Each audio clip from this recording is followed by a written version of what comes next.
he extracted eyeballs by night, sent chilling farewell texts by dawn, and by mid-morning, 2 of Minnesota's top lawmakers lay shot in pools of their blood. One dead, the other near death alongside their spouses.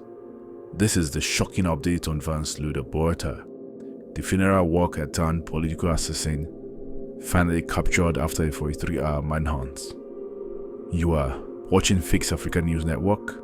Subscribe now because this story isn't just news, it's a warning. After nearly 2 days on the run, armed, disguised, and dangerous Vance Boelter was found hiding in a field near Green Isle, Minnesota. Police say he surrendered without a fight. No shots fired, no standoff, just silence. Authorities charged him with second-degree murder, attempted murder, and multiple federal crimes, including murder with a firearm and interstate stalking.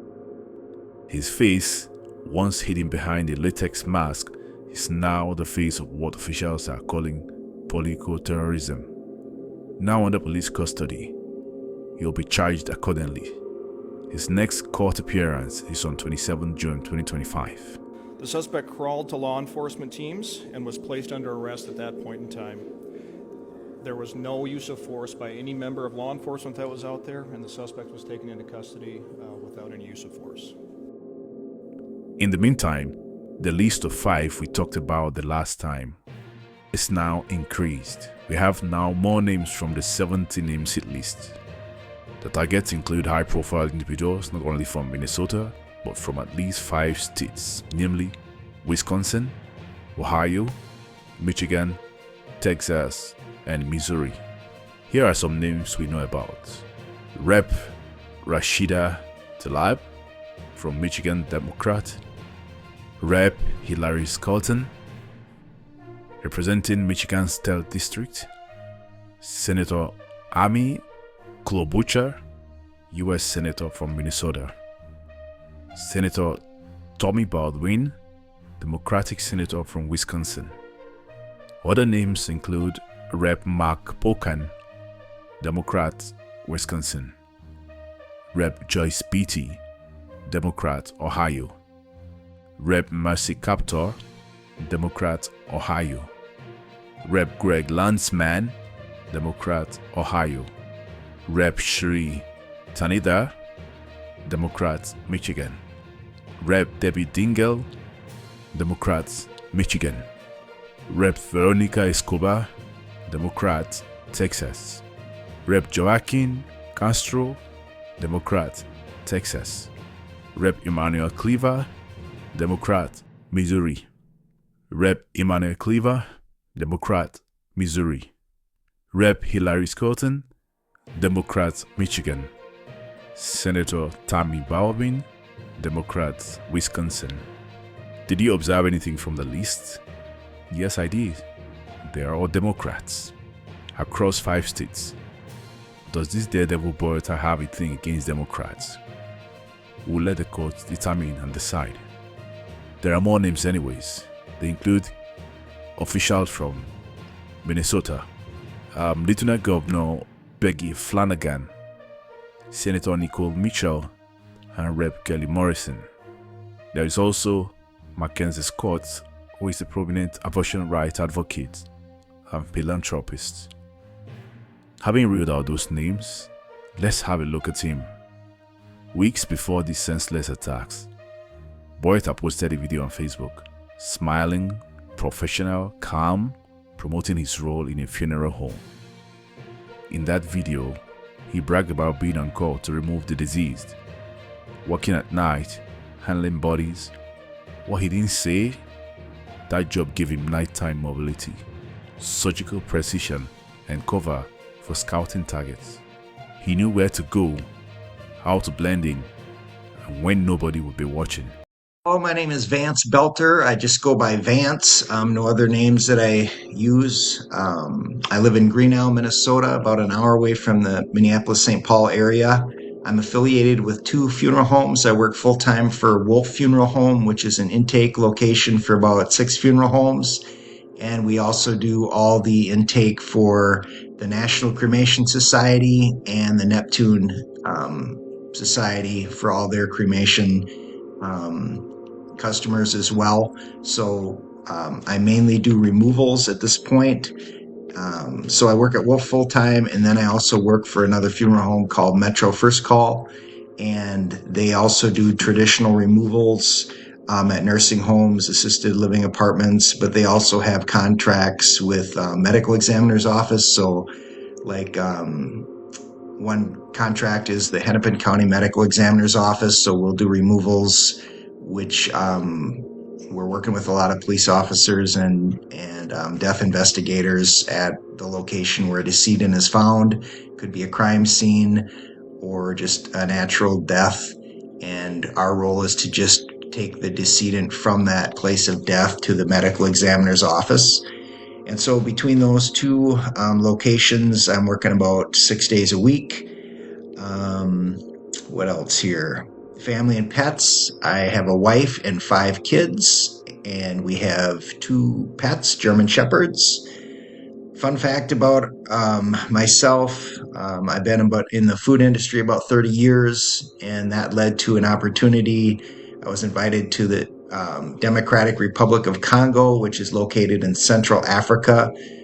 When I was in high school, the country was called Zaire. That's a little bit more familiar with people, but it's the largest, second largest country in Africa, right in the middle in the center there, and was asked a couple years ago to go and see what I could do for ideas on helping their food supply system.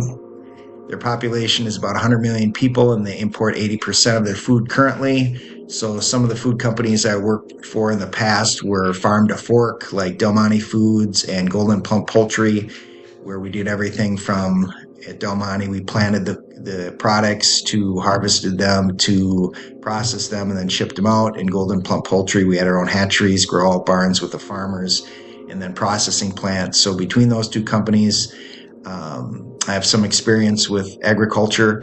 And so over in the Democratic Republic of Congo, I had some ideas they thought were pretty promising, which the company I was working for at the time wasn't interested in doing anything in Africa. So I talked with my wife, and we decided I just put in my 2-week notice, and we just go off on our own to try to do these projects to help out in Africa. So we're doing farming and fishing projects in the Democratic Republic of Congo. And to help pay the bills, I just started working at a funeral home because the shift worked good for my schedule with the other things I was doing.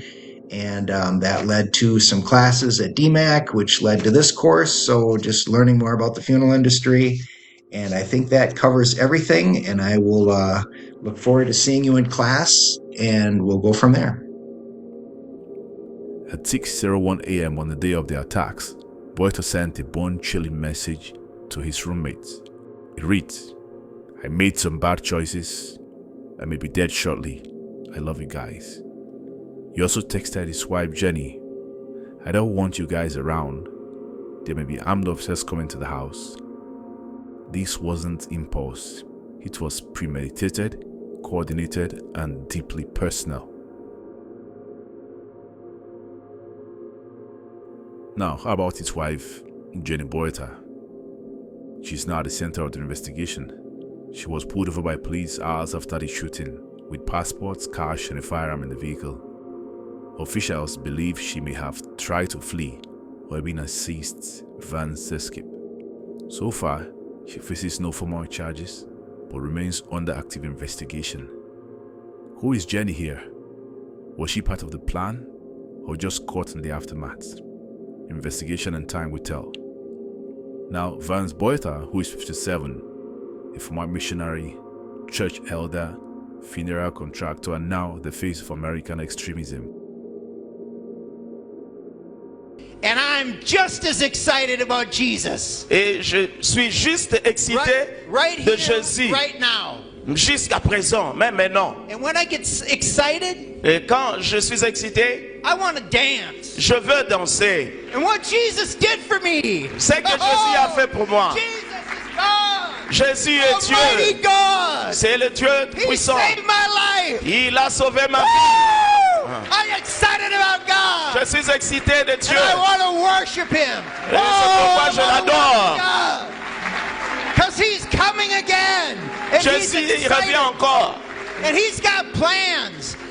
He's Il got a plans de plans and purposes et le dessein for each one of you pour chacun de vous ici. and for me. Et pour moi aussi.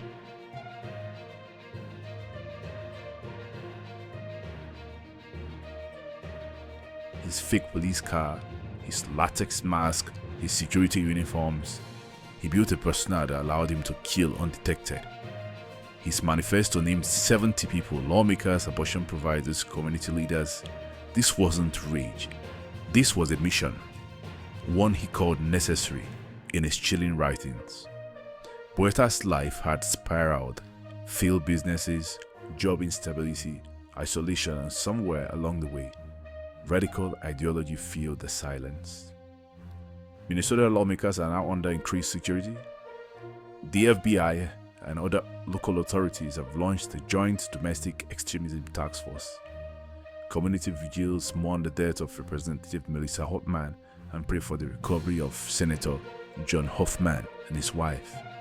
Meanwhile, Americans are asking, how many more Boelters are hiding in plain sight? That question is difficult to answer. This is not just about politics. It's about how grief becomes fuel, how jobs marks danger, and how extremism takes root in silence. You've just watched the Fix Africa News Network exclusive, where stories like these get the spotlight they deserve. So here is your mission. Subscribe now, hit the bell icon, don't miss the next update, and comment below. Should your journey be charged? Was this preventable? What's your take? Until next time, stay sharp, stay safe, stay alert.